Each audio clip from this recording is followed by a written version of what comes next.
नमस्कार साथियों। कल हमने हाइपरटेंशन के बारे में पढ़ा था। आज हम पढ़ेंगे एंजाइना पेक्टोरिस।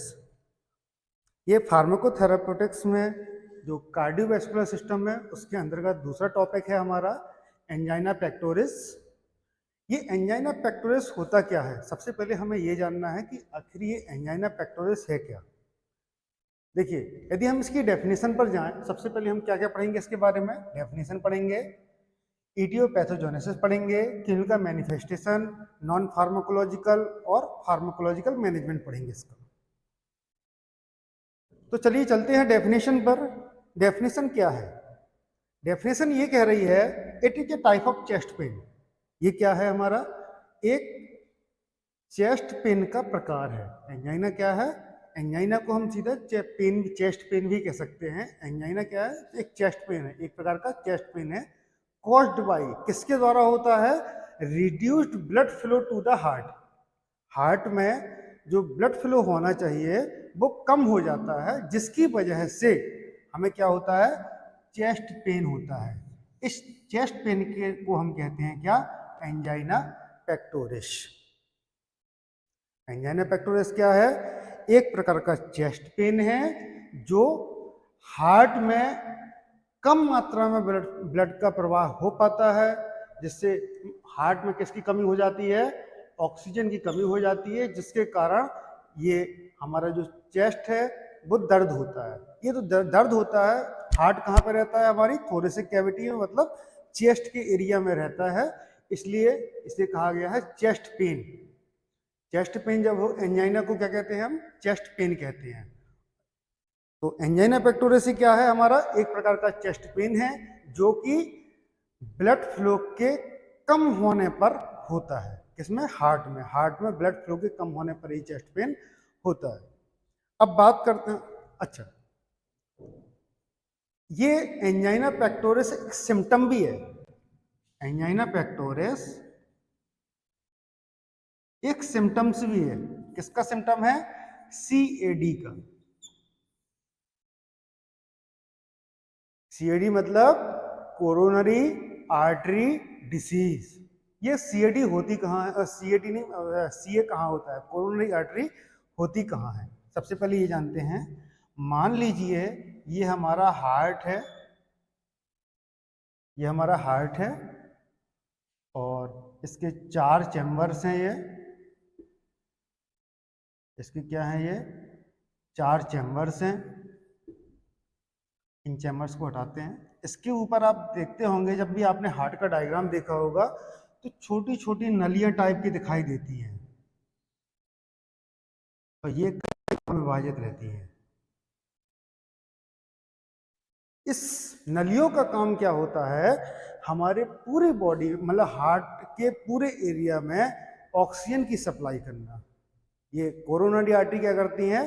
हमारे हार्ट में ब्लड की सप्लाई करती हैं और उससे क्या मिलती है? हार्ट के मसल्स को ऑक्सीजन मिलती है, जिसकी वजह से वो हमेशा जिंदा रहता है और आराम से काम करता रहता है। अब जब इन्हीं कोरोनरी आर्टरी में कोई बीमारी या रुकावट पैदा हो तो उसे कहते हैं कोरोनरी आर्टरी डिसीज। किसमें? किसी एक आर्टरी में कोई बीमारी या फिर कोई अवरोध पैदा हो तो उसे हम कहते हैं कोरोनरी आर्टरी डिसीज, जिस कारण से हमको ये सिम्टम पैदा होता है किसका? चेस्ट पेन का। कोरोनरी आर्टरी डिसीज होने के बाद क्या होता है? हमें चेस्ट पेन होता है। अब बात करते हैं एंजाइना पेक्टोरिस के टाइप्स के। कौन कौन से टाइप्स होते हैं? एंजाइना पेक्टोरिस के 3 टाइप्स होते हैं। पहला होता है हमारा स्टेबल एंजाइना, दूसरा होता है अनस्टेबल एंजाइना और लास्ट होता है वेरिएंट एंजाइना। चलिए बात करते हैं अब इसी पर।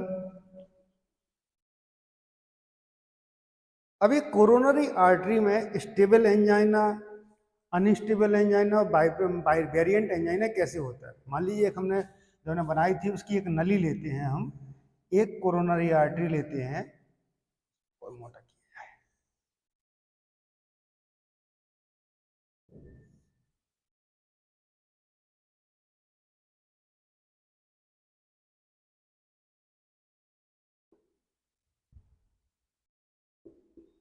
ये हमारी कोरोनरी आर्टरी है। इन सभी में क्या पहुंचेगा हमारा पूरे, ये क्या करेगी, पूरे हार्ट की जो मसल्स होगी हमारी, हार्ट की मसल को क्या देगी, ब्लड सप्लाई देगी। इसका काम क्या रहेगा, हार्ट की सारी मसल्स में ब्लड सप्लाई देना, ताकि ये हार्ट की मसल जिंदा रह सके। अब बात आती है स्टेबल एंजाइना।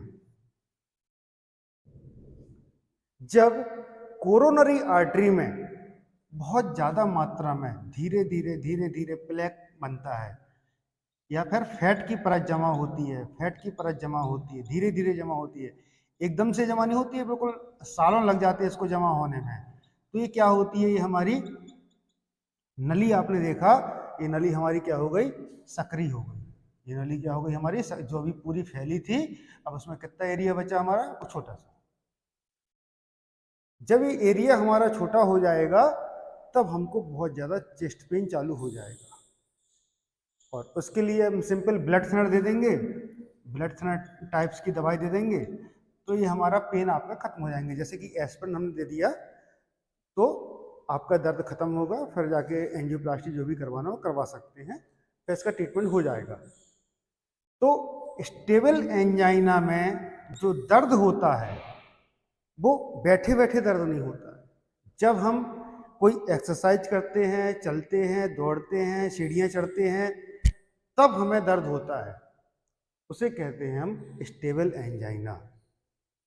दूसरा होता है हमारा अनस्टेबल एंजाइना। इस देखिए, एंजाइना है मतलब दर्द, एंजाइना हर जगह एंजाइना है मतलब दर्द होगा। तो यहाँ पे जो दर्द हो रहा था आपको, तो वो कहाँ कैसा हो रहा था, आपने एक्सरसाइज की, आपने दौड़ लगाई, आपने वॉकिंग की, आप सीढ़ियाँ चढ़े, तब जाके दर्द हुआ था, और आप आराम से बैठ गए तो ये दर्द खत्म हो गया। तो ये था हमारा स्टेबल एंजाइना। दूसरा है हमारा अनस्टेबल एंजाइना। इस अनस्टेबल एंजाइना में आपको जो भी दर्द होगा वो बैठे बैठे दर्द होगा। कैसा दर्द होगा आपको, आप बैठे रहेंगे आपको दर्द होगा। और ये सबसे बेकार एंजाइना है, सबसे खराब एंजाइना जो है वो ये अनस्टेबल एंजाइना है। इसमें क्या होता है, ये प्लेक्स क्या होते हैं, रप्चर हो जाते हैं।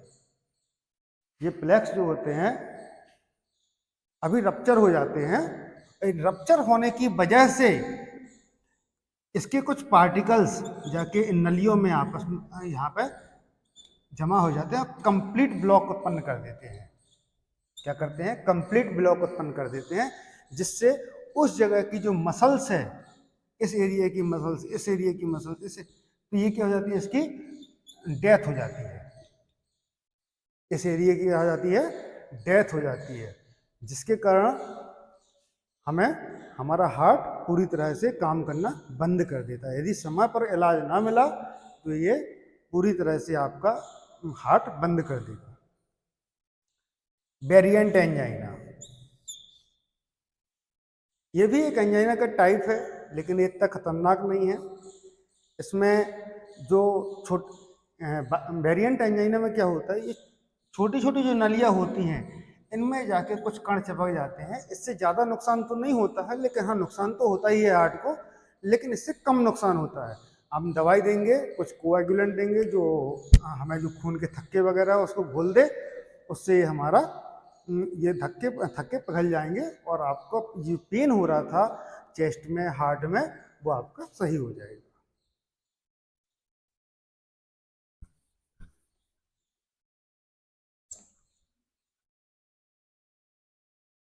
अब बात करते हैं इटियोपैथोजेनेसिस, मतलब ये हमारे एंजाइना होने का कारण क्या है।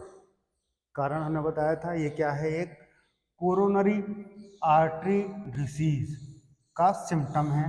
मतलब कि यदि हमको कोरोनरी आर्टरी डिसीज होगी, तब जाके हमें ये चेस्ट पेन होगा, एंजाइना होगा। तो ये कोरोनरी आर्टरी डिसीज होती कैसे है, इसके पीछे कौन कौन से कारक हैं। देखिए, जेनेटिक तो है ही, सबसे बड़ा कारक जो है हमारा वो जेनेटिक है। दूसरा, फैट एंड ऑयल का बहुत ज़्यादा सेवन करना, सॉल्ट का सेवन करना, एक्सरसाइज फिजिकल एक्टिविटी नहीं करना।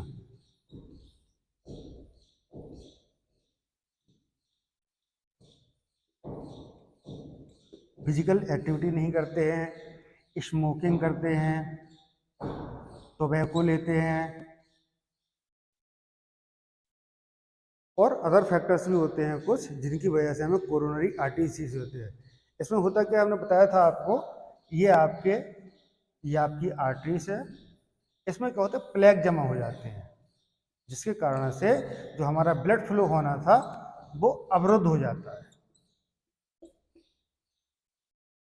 उसके पीछे कारण क्या है हमारे, ये सब हैं, साथ में स्ट्रेस। अब कुछ बीमारियों वाले कारण हैं, जैसे कि हाई बीपी। हाई बीपी भी क्या करता है हमारा, ये कोरोनरी आर्टरी डिसीज कॉज करता है। डायबिटीज,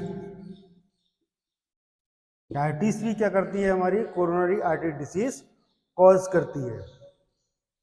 और एक और है शुगर इनटेक, है ना, एक्सेसिव शुगर, बहुत ज़्यादा मात्रा में शुगर लेते हैं तो भी हमें कोरोनरी आर्टरी डिसीज हो सकती है। अब बात करते हैं सिम्टम्स की। कौन कौन से सिम्टम्स हैं जो हमें एंजाइना पेक्टोरिस में दिखाई देते हैं।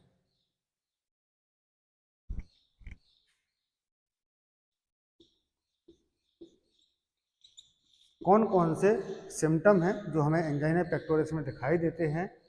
तो सबसे पहले तो देखो, एंजाइना पेक्टोरिस मतलब दर्द। क्या होगा, चेस्ट पेन होगा। दूसरा, स्वेटिंग होगी, बहुत ज़्यादा मात्रा में पसीना आएगा। ब्रीथिंग, सांस लेने में बहुत ज़्यादा तकलीफ होगी। और इसका जो दर्द है, ये चेस्ट पेन होता कैसा है, ये जो एंजाइना पेक्टोरिस का चेस्ट पेन है वो कैसे होता है हमारा, ये सेंटर ऑफ चेस्ट होता है। सेंटर ऑफ चेस्ट कहते हैं, होता है एक्चुअल में सेंटर ऑफ चेस्ट ही पर है, लेकिन जब ये दर्द होता है तो कोई ये नहीं कह सकता कि हमको यहाँ दर्द हो रहा है, यहाँ दर्द हो रहा है, यहाँ दर्द हो रहा है। स्पेशली जो ये दर्द होगा वो आपका रेडिएट होगा, पूरे चेस्ट वाले एरिया में आपको दर्द होगा, और ये दर्द गर्दन तक जा सकता है और ये हाथ तक जाएगा, आधे हाथ तक। और ये दर्द हो सकता है कि जौ तक, जबड़े तक भी पहुंच जाए। तो ये जो एंजाइना पेक्टोरिस है उसका दर्द लंबे समय तक भी हो सकता है, आधे सेकेंड से लेके 15 मिनट तक इसका दर्द हो सकता है कंटिन्यू। तो एंजाइना पेक्टोरिस जो है वो एक प्रकार का चेस्ट पेन है।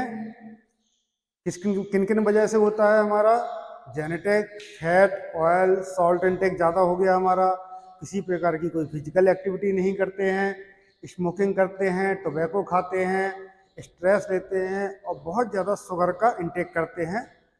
और यदि आपको डायबिटीज़ है, ब्लड प्रेशर है, अदर कोई हार्ट की बीमारियां हैं तो भी आपको ये एंजाइना पेक्टोरिस हो सकता है। इसके सिम्टम क्या क्या हैं हमारे, चेस्ट पेन सिम्टम है, सीने में दर्द होगा, बहुत ज़्यादा स्वेटिंग होगी, और स्वेटिंग कोल्ड स्वेटिंग, ठंडा पसीना आएगा। ब्रीथिंग, हमें सांस लेने में बहुत ज़्यादा कठिनाई होगी।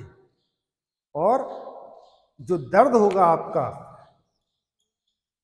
रेडिएट पेन, जो आपका दर्द होगा वो एक स्थान से दूसरे स्थान पर जाएगा और पूरे में फैलता ही जाएगा। तो ये आपका क्या हो गया, आपका इटियोपैथोजेनेसिस और क्लिनिकल मैनिफेस्टेशन एंजाइना पेक्टोरिस की।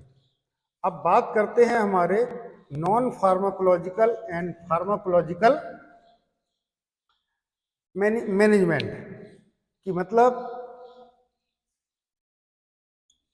Non pharmacological and pharmacological pharmacological means हम इस कंडीशन को दवाइयों के द्वारा और बिना दवाइयों के द्वारा कैसे कंट्रोल कर सकते हैं। देखिए, चेस्ट पेन यदि आपको एंजाइना पेक्टोरस हो गया तो नॉन फार्माकोलॉजिकल जो मैनेजमेंट है वो आपको सहायता करेगा, लेकिन फार्माकोलॉजिकल मैनेजमेंट उसका बहुत ज़रूरी है स्टार्टिंग में आपको ये सब रोकने के लिए।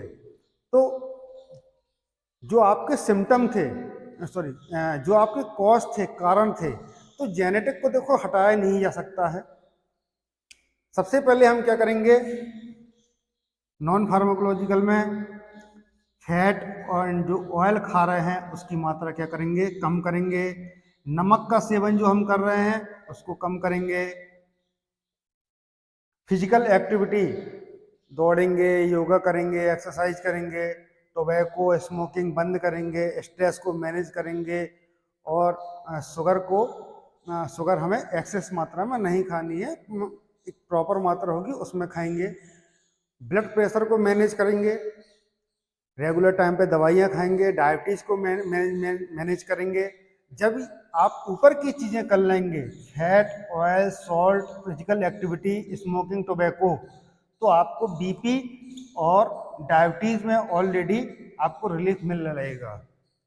तो नॉन फार्माकोलॉजिकल मैनेजमेंट में हम ऑयल कम कर रहे हैं, फैट कम कर रहे हैं, सॉल्ट को कम कर रहे हैं, शुगर को कम कर रहे हैं, फिजिकल एक्टिविटी को बढ़ा रहे हैं, अपना बैठे बैठे काम नहीं कर रहे हैं, थोड़ा बहुत खड़े होकर घूम फिर के काम करेंगे। टोबैको बंद करना है, स्मोकिंग बंद करना है, स्ट्रेस को मैनेज करना है। अब आती है फार्माकोलॉजिकल। हम दवाइयों से आज डोज का नाम नहीं लेंगे, कितनी रोज देनी है, सिर्फ दवाइयों के नाम बताएंगे। तो सबसे इंपॉर्टेंट जो दवा है आपकी एस्पिरिन। एस्पिरिन क्या है, ब्लड को पतला करेगी ताकि जो आपकी क्लॉट्स जगह कम हुई थी उसको वहां से ब्लड निकलने में आसानी हो। Calcium channel blocker, amlodipine, beta blocker, atenolol, ये सब दवाइयां हम किस में देंगे, एंजाइना पेक्टोरस में देंगे। और जब यदि किसी इंसान को एंजाइना पेक्टोरस हो रहा है तो उसको कौन सी दवा देंगे ताकि ये पता चल सके 100% कि उसको एंजाइना पेक्टोरस है, तो उस दवा का नाम है नाइट्रोग्लिसरीन। नाइट्रोग्लिसरीन की टैबलेट उसकी जीभ के नीचे रखेंगे। यदि दर्द खत्म हो जाता है तो मतलब 100% श्योरिटी हो जाती है कि वो दर्द किसका था, आपका एंजाइना का दर्द था। यदि ये दर्द इससे नहीं जाता है तो मतलब ये दर्द की वजह कोई और होगी, एंजाइना नहीं थी। तो आज था आपका ये एंजाइना पेक्टोरस, कल आपका नेक्स्ट चैप्टर लेके आएंगे। तब तक के लिए थैंक यू।